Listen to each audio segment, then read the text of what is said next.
Alright guys, today I want to do a quick unboxing and review on my new iPhone 16 Pro Max case. I do want to say thank you to the company for sending it out for review, so let's go and take a look at it.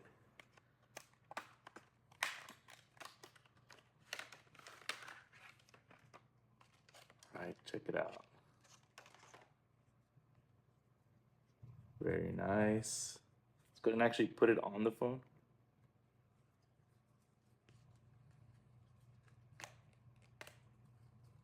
Perfect. So you can see that's what it looks like on there. It's not slippery or anything like that. We'll try the MagSafe. It should still work with all your MagSafe devices. As you can see back here, it's got cooling holes so that way your phone doesn't overheat. And then I do like this ring around the camera so that way it just keeps it nice and protected. I do like that it's not super bulky either, as you can see, but it still feels very well protected in here. Like I said, all the buttons are, they work just fine, as well as the new feature button right here.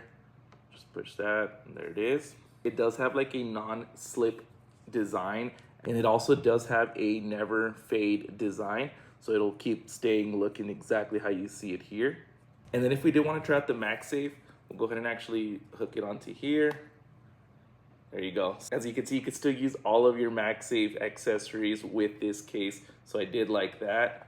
So if you guys are looking for a new case for your iPhone 16, definitely look into this one. I'm gonna leave that link down below. Highly recommend.